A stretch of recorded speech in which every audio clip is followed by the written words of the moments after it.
Hey everybody, it's Ron from Pick Dawgz, and this is Ron's Rundown. We're going to go over the MLB games scheduled for Tuesday. Happy 4th of July, everyone. Hope you have a great day with your friends and family, and hopefully you got some baseball on the TV. If you like what you see, make sure to give this video a big thumbs up and subscribe to our channel. Don't forget to put your baseball picks in the comments section below. And if you're looking for my best bets, including my $19 rundown best bet, you can find those at the Premium Picks tab at pickdawgz.com.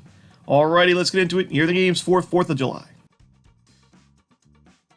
First up, we have an early start time, 11:05 Eastern, between the Cincinnati Reds and Washington Nationals. No official starter for Cincinnati in this one right now, but we should see Patrick Corbin going for the Nationals on the other side. We got a full day of baseball here. The first game, like I mentioned, an early start time. We've got games at 1 o'clock Eastern, 4 o'clock Eastern, and even the final game on the board is going to be a 9:10 Eastern start time. So full day of baseball on the 4th of July.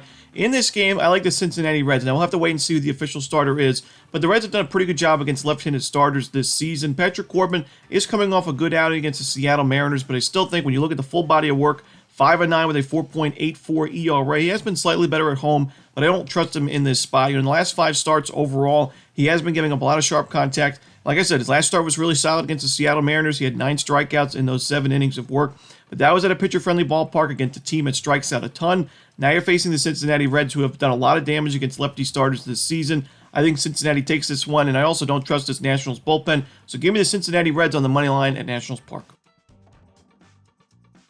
Next up, we go to Yankee Stadium as the Bronx Bombers host the Orioles. Kyle Gibson and Clark Schmidt are your starters. For me, we got 2 starting pitchers that are kind of going in different directions right now. Clark Schmidt in his last 5 outings, 3 earned runs or fewer in all 5 of those games. He's been better at Yankee Stadium than on the road this season, as in 49 1/3 innings of work at Yankee Stadium, he's got a 3.83 ERA. Kyle Gibson on the other side has really struggled as of late. The Orioles are 1-4 on the money line in his last 5 outings. His last 2 starts, 7 2/3 innings against the Mariners and the Reds, giving up 16 base hits, 11 earned runs, and a home run, 4 walks to go with it. I don't trust Gibson in this spot, even though the Yankees lineup has not been great without Judge. We are starting to see some improvements. I liked in that Cardinals series, the Yankees did a really good job against right-handed pitchers, limiting those strikeouts. They're putting the ball in play, which is important. If your team is missing some talent in the lineup, if you're putting the ball in play, limiting those strikeouts, you're certainly going to have better numbers offensively. I like the Yankees' chances here with Clark Schmidt in the good form that he is. Give me the New York Yankees on the money line at home. Next up, it's the Cardinals and the Marlins at Lone Depot Park. Adam Wainwright and Jesus Luzardo are your starters. To me, this is an ultimate pitching mismatch. Adam Wainwright, in just under 50 innings of work in 2023, he's got a 7.45 ERA, and his last 2 starts against the Astros, an inning and 2/3, 6 earned runs. Against the Cubs, 3 innings, 11 hits, and 7 earned runs in a 9-1 and 14-0 Cardinals loss. The Cardinals are 1-4 on the money line in his last 5 outings. Jesus Luzardo, a lefty, is facing a Cardinals team that has struggled against lefties overall this season and in the last 30 days. Luzardo's been very sharp at Lone Depot Park this season with a 2.65 ERA, coming off one of his best starts of the year against the Boston Red Sox at Fenway Park against a solid Red Sox lineup. 6 1/3 innings, no earned runs, and 9 strikeouts. Makes it back-to-back games with 9 strikeouts for Luzardo and back-to-back shutout performances with at least 6 innings. Give me the Miami Marlins here on the run line at home. Next up, it's the Texas Rangers taking on the Boston Red Sox. Dane Dunning going for Texas. No official starter for the Red Sox right now. Could be a bullpen game for Boston. Dane Dunning's coming off one of his best starts of his career. He just missed a complete game. He went 8 2/3 innings, 2 runs, and 10 strikeouts. No walks is the big thing for me. Dunning's had some issues with his control at times in his career. No walks in that start. His ground ball to fly ball ratio exactly where you want it to be, right around 50% in the month of June. Solid 3.62 ERA in 32 innings in June as well. The Rangers are 4-1 on the money line in his last 5 starts. A lot of run line covers as well during that stretch. I like the Rangers here on the money line on the road. Next up, we see the Minnesota Twins hosting the Kansas City Royals. We're going to see Zack Greinke and Kenta Maeda on the mound in this one. Kenta Maeda's ERA is up there at 6.23, so it might be tempting to take that plus money or those 1.5 runs with the Royals in this game, but I just can't get there with Zack Greinke, who has notably struggled on the road this season with a 7.04 ERA away from Kauffman, and has notably struggled on the road against the Twins, where he pitched against the Twins back on April 27th at Target Field. He went 3 2/3 innings, 8 base hits, 7 earned runs, and 2 home runs in a 7-1 Royals loss.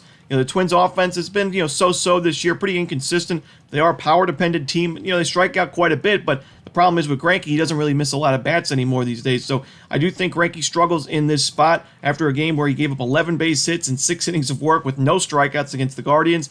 I think Kenta Maeda, he's improving his game a little bit. We saw as of late a little bit better numbers from him. I think he's good enough here against one of the weaker lineups in baseball. I like the Minnesota Twins here on the run line at Target Field.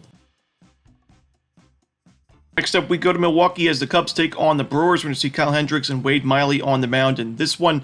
I know it's a home game for Milwaukee officially, but the Cubs fans do really travel well for, especially this series. They travel well in general, but there are usually a lot of Cubs fans at these Brewer games, and I do think we're going to see a pretty competitive, low-scoring game. Both of these teams offensively have not been the best as of late. The Cubs against lefties, right around league average to below average in most important hitting metrics. The Brewers have been well below average against right-handed pitchers in the last 30 days.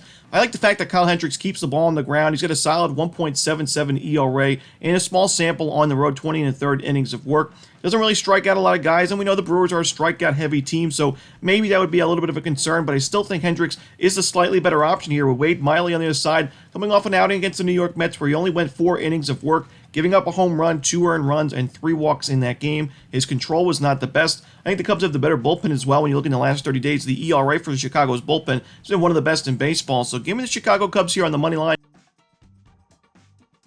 Next up, it's the Colorado Rockies taking on the Houston Astros. Kyle Freeland and J.P. France are your starters. Kyle Freeland's really regressed as of late. We see his ERA now at 4.88 on the season, even steeper 5.92 on the road. He's one of those rare pitchers that actually has better numbers at Coors Field. But the big concerns for me on the road, I mentioned that 5.92 ERA. He's got that 1-6 record, but he's got an 11-14 walk-to-strikeout ratio in 38 innings of work. Only 14 strikeouts in those 38 innings. 8 home runs to go with it. He's really not missing a lot of bats away from Coors, and against the Houston Astros team, has got one of the lower strikeout rates in baseball against lefties in the last month and overall this season. That's a big concern for me. Freeland's last 10 innings of work against the Angels and Dodgers, 10 total runs allowed, 9 of those were earned, 3 home runs, and 7 walks. He's just not good enough for him here. J.P. France has been solid for the Astros this season. They've really needed him to step it up as there's been some injuries in that rotation. He's got a 3.13 ERA. Now, I'd much rather bet him on the road where he's got a sub-2 ERA. I still think he's good enough here against the Rockies team away from Coors, where we know offensively they're just not as good as they are when they're playing at home. So give me the Houston Astros on the run line at Minute Maid Park. Next up, it's the Arizona Diamondbacks taking on the New York Mets. Kodai Senga and Zach Davies are your starters. Give me the over in this game. You got Kodai Senga on the mound for New York. He's been a solid starting pitching option for the Mets. 3.53 ERA, but not as good on the road. We've got a 4.58 ERA, and Senga's got really good strikeout stuff. 101 Ks in 81 and 2/3 innings. The problem is the Diamondbacks do a really good job at limiting those strikeouts, and not only that, working a lot of pitch counts. They will make pitchers throw a lot of pitches, and for somebody like Senga, who has a lot of walks already given up this season, and his pitch count can go up early in outings, I do worry about him in the start. I do think he'll only be able to go 5 innings at the most in a game like this, and I think Arizona may be able to get to him for a few runs. If not, this Mets bullpen has been mismanaged by Buck Showalter all season, so I do think Arizona will be able to score some late, and we know Arizona all season has been a comeback team, so I like the offense from Arizona in this game, but I also think the Mets will be able to get to Zach Davies in a big way early on. Zach Davies, a 7.33 ERA at Chase Field this year. Yes, he's coming off a good outing against the Tampa Bay Rays, but we haven't seen any kind of signs of consistency from his game this season. Before that start against Tampa Bay, he gave up 14 earned runs in his last 2 starts against the Giants and Guardians. One of those starts was at home, one of those starts was on the road. Give me the over here. I like the Mets to win the game on the road, but give me the over in Mets, Arizona. Next up, we go to the Trop as the Phillies take on the Rays. Aaron Nola and Zach Eflin are your starters. Eflin, of course, facing his former team in this game. He's been really sharp at Tropicana Field this season. I think he pitches well in this game. 8-0 with a 2.17 ERA and 49 and 2/3 innings at home. Only 6 walks and 50 strikeouts in those 49 and 2/3. So really good numbers from him at Tropicana Field. Aaron Nola on the other side. The big concern with Nola is always the home run ball. He's given up a lot of home runs this season, usually at least 1 per game. He broke that streak in his start against the Braves on June 22nd, believe it or not, the one team that hits the most home runs. But Nola overall, I think he's improving his game. I like the fact that he misses a lot of bats. The Rays are a pretty strikeout-heavy team as of late. That's the one thing for Tampa Bay recently. But I do think we're going to see a low-scoring game in the first 5 innings. If Nola struggles, he usually struggles towards the end of his outings. So I could see him giving up a couple runs in that 5th, 6th inning. But I think we do enough here early to keep this game under in the first 5. So give me the under in the first 5 innings between Tampa Bay and Philadelphia. Next up, we see the Seattle Mariners taking on the San Francisco Giants. Logan Gilbert going for the Mariners. No official starter for the Giants in this one. I thought Logan Gilbert was pretty unlucky in his last start against the Nationals. You look at the final line on paper, doesn't look great. He gave up 4 earned runs in 6 innings of work, but it was really one bad inning at the beginning of the game. He settled in very nicely for Seattle, gave them 6 decent innings. He gave them a chance to win that game. It's just the Mariners' offense didn't show up in that one against Patrick Corbin. But I think Logan Gilbert bounces back here at a pitcher-friendly ballpark, has a good outing, and gives the Mariners another chance to win this one in the end. I like the chances because we don't know who's starting officially for San Francisco. Could be another bullpen game for the Giants. And while that bullpen's been very sharp this season, it has been worked very, very heavily as of late. A lot of bullpen games for San Francisco. I do think they could come back to bite them. They really don't have any choices right now with the injuries in their rotation and the underperformances with some of their starters. But I do think the Mariners take this game. I think we're going to get a really good price as well with Seattle. So give me the Seattle Mariners on the money line on the road. I expect a bounce-back start here from Logan Gilbert. Next up, we go to Comerica Park as the Oakland Athletics take on the Detroit Tigers. We're going to see J.P. Sears and Tarek Skubal on the mound in this one. Tarek Skubal looked pretty sharp in those rehab outings. His good strikeout numbers, his control was there. And if I was a starting pitcher that missed a significant portion of the season and had to make their major league debut, or their season debut against any team in the major leagues, the Oakland A's or the Kansas City Royals would be one of the teams I choose to face. And I think it's a good spot for Skubal to put together a good inning in his first game back. I mean, the Oakland A's in the last 30 days are dead last in baseball in team OPS against lefties. They're also 24th in the league in isolated power. They have the second highest strikeout rate against lefties during that span, 27.8%. So I think Skubal pitches well. He was in good form in those rehab outings, like I mentioned. J.P. Sears, as of late, not the best. We saw him struggle against the New York Yankees, giving up 5 earned runs, 7 total runs, and a home run in an 11-0 Yankees win. We know the Yankees have offensively not been the best as of late, so that's a little bit concerning. The Oakland A's are 1-4 on the money line in J.P. Sears' last 5 outings. And the Tigers have actually been pretty solid against lefties as of late. You look in the last 30 days, they have the 3rd lowest strikeout rate. Their OPS is top 10 in baseball. Their isolated power is top 10 in baseball. Even the Detroit Tigers here on the run line at home. Next up, we go to the Angels and Padres game at Petco Park. Shohei Ohtani and Joe Musgrove are your starters. They're not the easiest spot here for Joe Musgrove. We know in his last game his offense didn't back him up. I think that could be the case in this one against Shohei Ohtani, one of the best starters in the American League, who is in good form on the mound going into this start. His last 2 outings against the Dodgers and the White Sox, it was 13 in the 3rd innings combined, 22 strikeouts, and only 2 earned runs for Shohei. Padres have not been great against right-handed pitchers this season. That's been the big thing for this offense. So I don't necessarily love the Padres' chances offensively. And when you look at the Angels, although Joe Musgrove is certainly improving his game, the Angels have been one of the tougher lineups to face as a righty this season and in the last 30 days in particular. When you look at the numbers, the Angels are number 2 in baseball to the Braves in both OPS and isolated power against righties. So they're really doing a lot of damage against those right-handed pitchers. Both of these bullpens have been inconsistent in the last, couple of weeks. I do think the Angels have the better starting pitcher on the mound and the better lineup to go with it. So give me the Los Angeles Angels here on the money line on the road.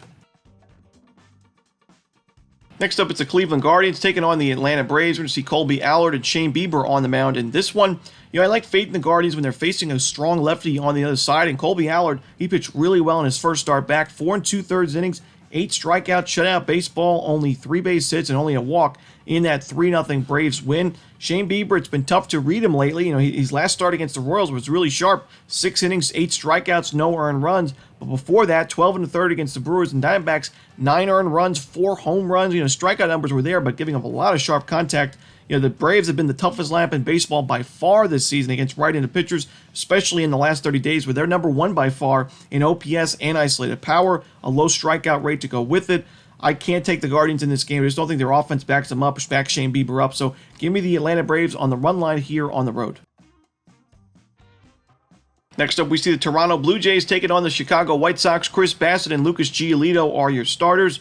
Man, Chris Bassett, it's one of those strange pitchers similar to Shane Bieber. It's tough to read him right now. Before his last start against the Giants, he went 5 innings, 4 runs against the A's, 3 2/3 innings, 5 runs against the Rangers, and then 3 innings, 8 runs against the Orioles. He follows it up with a 6-inning shutout performance against the Giants, one of the tougher lineups to face right now, with 12 strikeouts and a 2-1 Blue Jays win. And that game was at Rogers Center, and we know Bassett has not been very good on the road. A 5.89 ERA away from Rogers Center is a pretty steep number. And I do think when you look at Lucas Giolito, he is a solid starting pitching option. He's been much better at guaranteed rate field with a 2.36 ERA. He's been missing bats as well. He's had 8+ strikeouts in 3 of his last 4 outings. I think Giolito is just as good of an option as Chris Bassett. I think we're getting a really good price with Chicago in this game. And when Bassett struggles on the road and inconsistencies, I just can't get there with Toronto. So give me the Chicago White Sox on the money line. You can take them in the first 5 innings if you're concerned with that White Sox bullpen. But I do think as of late, the Blue Jays bullpen we saw in that Red Sox series wasn't the strongest. So I'm willing to take the White Sox in the full game on the money line. Next up, the final game for the 4th of July in Major League Baseball. It's the Pittsburgh Pirates and the Los Angeles Dodgers. We're going to see Luis Ortiz and Emmett Sheehan on the mound in this one. Now, I know a lot of times when there's a starting pitcher that I'm not really in love with in a certain spot, I may say I'm concerned with him in this game, or I'm a little bit worried about this start for him. I think those would be understatements for Luis Ortiz in this one. I'd say I'm frightened for him in this game, as I think the Dodgers will be able to get to him for a few runs early and often. I think it's going to be a short start for him. When you look at Luis Ortiz, he's been solid in the role that he's had with Pittsburgh, but he's got that steep 6.78 expected ERA for a reason, a 5.67 FIP. There is going to be regression in his game. We're already starting to see that, and that's the big concern for me. His last start, 4 2/3 innings, no strikeouts, 3 walks, 2 home runs, and 4 earned runs. Now, the Pirates won that game because the offense backed them up, but it was one of his weaker starts so far at the Major League level. Now you're facing the Los Angeles Dodgers in Dodger Stadium. We know the Dodgers have not been great against righties in the last month. They're right around league average in isolated power and team OPS, but they're still a very dangerous lineup. I think Ortiz really struggles in this game. I think Emmett Sheehan, his last start, I didn't really give him a lot of credit going into that game. 5 innings, 3 runs, though, in 5 strikeouts against the Rockies. Really impressive stuff for the young pitcher making his Coors Field debut in that game. I think he's good enough here. I think the Dodgers really get the Luis Ortiz. Give me the Los Angeles Dodgers on the run line in this one. And that's it. Those are the games for the 4th of July in baseball. Hope you enjoyed this video. If you did, don't forget to hit that like button and subscribe. And don't forget to put your baseball picks in the comment section below. Again, if you're looking for my best bets, you can find those at Pick Dawgz Premium. Enjoy the holiday, everyone. As always, this is Ron Romanelli. Good luck.